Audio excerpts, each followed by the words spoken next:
안녕하세요. 저는 42살에 결혼 10년 차 아들 하나 키우고 있는 집안의 가장입니다.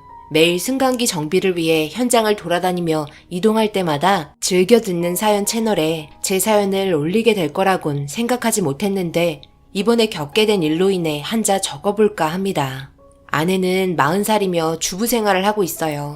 원래 맞벌이였으나 제가 아이를 좀 더 신경 써서 돌봤으면 하는 마음에 그렇게 결정했습니다. 아내도 경제적인 상황이 좋지 않다는 걸 알고 있었기 때문에 저 혼자 벌어오는 돈은 턱없이 부족해서 많은 고민을 했었지만 아이가 우선이기 때문에 조금 더 절약하면서 아낄 수 있는 건 최대한 아끼면서 살아갔는데 그런 경제적인 문제로 힘들다 보니 서로 예민해지면서 자주 다투기도 했었네요.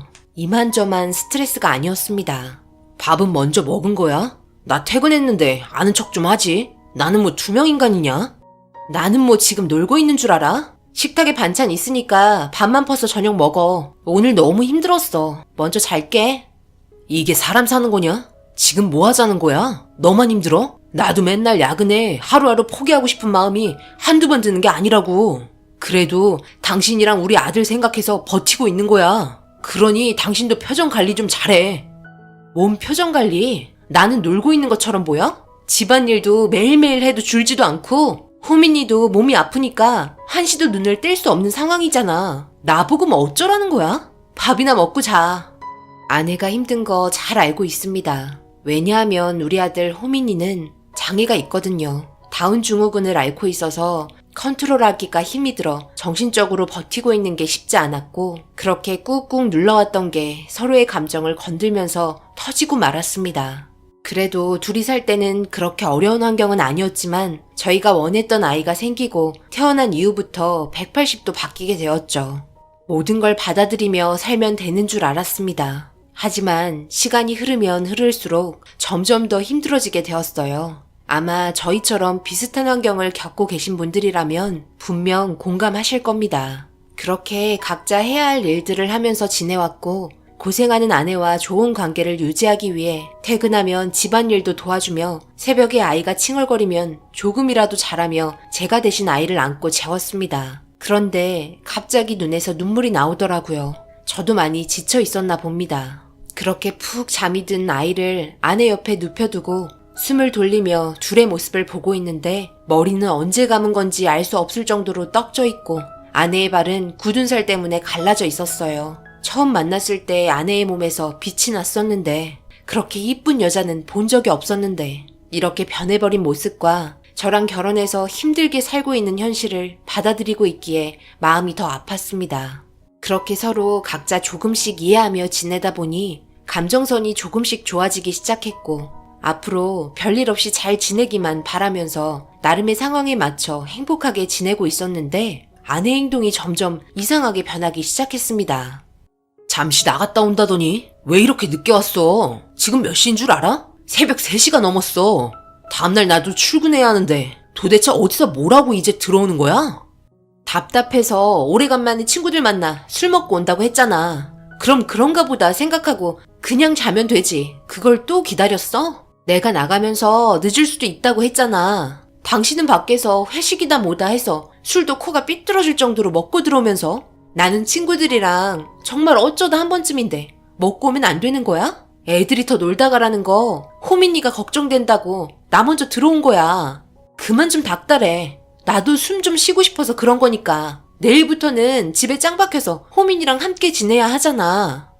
걱정돼서 하는 말이었는데 갑자기 민감하게 행동하는 아내의 모습이 당황스러웠고 뭔가 하면 안 될 짓을 하다가 걸린 것처럼 얼굴 표정에 다 드러나 있었어요. 그때 직감했죠. 친구들이랑 술만 먹고 온 게 아니라는 것을요. 너무 늦었고 다음날 출근해야 해서 건들지 않고 그냥 재웠습니다. 그렇게 아침이 밝았고 잠도 제대로 자지 못한 저는 아내를 한참 동안 바라보다가 일어나면 속이 쓰릴 것 같아 해장국 끓여놓고 출근했어요. 그래도 일을 크게 만들고 싶지 않았고 아내가 말한 것도 이해가 안 되는 건 아니라 그냥 좋게 넘어갔습니다. 그리고 뒤이어 술이 깨고 정신이 좀 들었는지 해장국 잘 먹겠다며 자신이 저지른 실수에 대해서 미안하다고 문자가 왔어요. 그렇게 다시 정상적인 생활을 하고 있는데 저에게 다시 전화가 왔고 조심스럽게 받게 되었습니다. 아내가 어제의 일에 대해 진심으로 사과를 하는 것 같아 생각보다 빠르게 상황이 정리가 되었는데 2번 다시 실수하지 않겠다던 아내는 몇 번을 똑같이 행동하게 되었고 더 큰 문제는 동네 주민분과 우연히 마주쳐서 인사했을 때 다른 남자와 함께 손을 잡고 아내가 모텔로 향하는 모습을 봤다는 말을 전해 듣게 되었고 저는 화가 머리 끝까지 나면서 이제는 대놓고 하루에 한 번씩 꼬박 나가서 새벽 5시에 들어오는 아내가 있는 현장을 덮치니 아내는 모텔 복도를 걸레질하고 있었어요. 제가 생각했던 거와는 다른 전개로 흘러가는 상황에 너무나 당황스러웠고 저를 목격하게 된 아내는 급하게 밖으로 나와서 제 손목을 잡은 뒤 집에 가려는 절 붙잡았습니다. 아무런 말도 할 수 없었고 제 자신이 너무나 한심스러워 고개를 들 수 없었어요. 미안해. 내가 진작에 말했어야 했는데 새벽에 할 수 있는 일도 마땅치 않았고 당신한테 말하면 못하게 할 게 뻔하니까. 그리고 더 중요한 건 우리 많이 힘들잖아. 조금이라도 벌어야지. 내가 당신한테 밖에 나가서 돈 벌어라고 그랬어? 왜 이렇게까지 해? 당신이 이런 식으로 나오면 나는 뭐가 되냐고. 집안의 가장으로서 고개를 들고 다닐 수가 없어. 왜 우리 삶은 항상 평탄하지 않은 거야? 저는 너무나 가슴이 답답해 몇 번을 가슴을 내리치면서 주저앉아 오열을 했습니다. 그때 이후로 저는 회사에서 퇴근 후 대리운전까지 하게 되는 상황이 생겼어요. 아내는 절대 하지 말라며 다음날 출근해야 하면서 힘들게 그러지 말라고 했지만 대출빚과 아이한테 들어가는 검사 비용 등등 생활에 필요한 부분에 있어서 조금이나마 여유를 찾고자 제가 좀 더 뛰었습니다. 집안의 가장으로서 조금 더 노력을 한 것뿐이었죠. 그렇게 잠잘 시간도 쪼개가며 열심히 일하던 도중 회사에서 전화가 와 받아보니 급하게 고장신고 들어온 곳을 빨리 가봐야 한다며 엘리베이터가 멈춘 현장의 주소를 문자로 보내줬는데 제가 살고 있던 아파트의 주소로 되어 있어서 서둘러 도착을 해 고장이 난 엘리베이터를 수리하고 문을 열었는데 그 안에 벌어진 현장은 정말 충격이었습니다. 아내가 어떤 남자 위에 올라가 둘이 입을 맞추고 있었고 그 모습을 멍하니 바라보고 있는 저와 눈이 마주친 아내는 저에게 소리를 질렀습니다. 뭘 그렇게 멍하니 보고 있는 거야? 빨리 119에 신고하지 않고. 이 사람 갑자기 쓰러졌어. 엘리베이터 멈춘 충격으로 인해 쇼크가 왔는지 심정지 상태야. 빨리 신고 좀 해줘. 나 더 이상 힘들어서 버틸 수가 없겠어. 팔에 힘이 없어.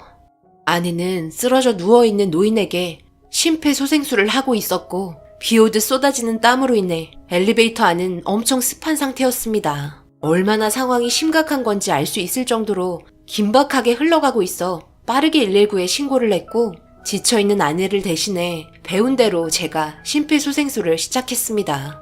온몸을 덜덜 떨고 있는 아내는 노인의 상태를 체크하며 발을 구르고 있을 때 구급대원이 도착을 했고 빠르게 응급실로 태워 보낸 후 그제야 저희는 한숨을 돌릴 수 있었어요. 서로 바라보기만 할 뿐 아무 말 없이 녹초가 된 상태로 집에 들어갔습니다. 현관문을 여니 장모님이 집안일을 도와주고 계셨고 만신창이가 된 저희를 보곤 놀라셔서 무슨 일이냐며 당황해하고 있는 모습에 아내가 차근차근 설명을 해주었어요. 잠시 장모님께 호민일을 맡기고 장보러 가려고 엘리베이터를 탔는데 갑자기 9층에서 멈췄고 그 안에 11층 어르신과 함께 갇히게 되면서 엘리베이터가 심하게 흔들리고 불이 꺼지면서 갑자기 쓰러지셨다고요. 그리고 아내는 필사적으로 심폐소생술을 한 거였습니다. 그렇게 안도의 한숨을 내쉬곤 다시 일상으로 돌아왔고 다음날 퇴근 후 집에 도착하니 아내가 엘리베이터에서 쓰러져 있던 노인에 대해 이야기하면서 저희를 찾고 있다며 잠시 다녀오자고 말하길래 병원으로 향했습니다. 그렇게 노인이 누워있는 병실에 도착하니 자신을 살려줘서 정말 고맙다는 말을 듣게 되었고 다음에 기회 되면 식사나 같이 하자면서 웃으며 좋은 분위기로 대화가 오고 간 후 다시 집에 들어왔어요. 그렇게 한 아파트에서 살다 보니 자주 마주치고 친하게 지내면서 저희 집에서 가끔 식사 초대도 하게 되었고 간단하게 맥주 한잔 하면서 서로에 대해 알아가다 보니 몇 가지 알게 되었네요. 예전에 자식들과 함께 오래간만에 여행을 하던 도중 사고가 나면서 혼자가 되었고 매일 혼자 적적하게 지내다가 저희와 함께 가끔 식사도 하고 잘 대해주다 보니 하늘에 있는 자식들이 돌아온 것 같다며 과거에 있었던 일에 대해 풀어놓기 시작했습니다. 그리고 알게 된 또 하나의 사실은 이 노인분께서는 몸이 좋은 편이 아니었고 약에 의존하면서 버텨오고 있었어요. 그리고 사고로 인해 세상을 떠난 가족 중 손주가 있었는데 제 아들과 나이도 비슷했고 더 충격적인 건 그 아이도 다운 증후군으로 태어났다는 말을 듣게 되었어요. 호민이를 바라보며 눈시울이 붉어진 모습을 보게 되었고 그렇게 어르신과 알고 지낸 지 1년이 지난 현재 저희에게 생각지도 못한 일이 벌어지고 말았어요. 어르신께서 세상을 떠나기 전에 저희 손을 꽉 잡으며 그때 자신이 세상을 떠났어도 아쉬울 것 없었는데 저희를 만나고 조금이라도 살고 싶었던 마음이 생겼다며 그때 자신을 살려줘서 정말 고마웠고 짧은 시간들이었지만 귀찮아하지 않고 사랑으로 못난 노인을 받아줘서 고마웠다며 이분이 가지고 계신 전 재산을 처분한 통장을 저희에게 넘겨주셨습니다. 너무나 당황스러웠고 받을 수 없다며 거부하자 저희 아들 호민이를 바라보면서 앞으로 돈 들어갈 곳도 많고 세상 떠날 때 돈 써들고 갈 수도 없는 거 저희한테 주고 싶다며 그때 일에 대한 보답이라고 말하곤 몇 시간 후 세상을 떠나셨네요. 생각보다 빠르게 세상을 떠나신 이분은 췌장암 4기였습니다. 의사 선생님도 지금까지 살아있는 것도 기적이었다며 저희와 계속해서 같이 있고 싶어 미련이나마 지금까지 버텼던 것 같다는 말을 전해 듣게 되었어요. 간호조무사 일을 했었던 아내의 빠른 대처 덕분에 잠시나마 혼자 외로이 지냈던 삶 행복하게 지낼 수 있게 해드린 것 같아 다행이라고 생각하며 저희가 장례까지 마무리해 드렸어요.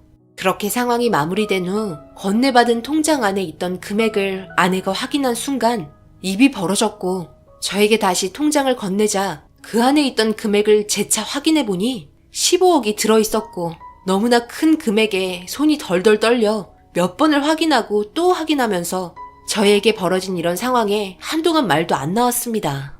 그렇게 지금 저희는 세상을 떠나면서 남겨주신 돈으로 빚을 갚았고 호민이처럼 아픈 아이들을 위하여 소아장애아동재단에 3억을 기부했습니다. 나머지는 그대로 저금하고 다시 예전처럼 평범한 일상으로 돌아가 살고 있습니다. 빚 하나 청산했다고 삶이 이렇게까지 바뀔 수 있는 건지 너무나 행복했어요. 그리고 제가 벌어오는 돈으로도 충분히 여유 있게 먹고 살 수 있었고 안정적인 가정 환경으로 돌아간 것에 대해 하늘에 계신 노인분께 정말 감사했습니다. 언제 어디서 어떻게 만나게 될지 모를 인연 함부로 지나치지 말아야겠다는 교훈을 안겨주었고 지금의 삶이 너무나 꿈만 같이 느껴집니다.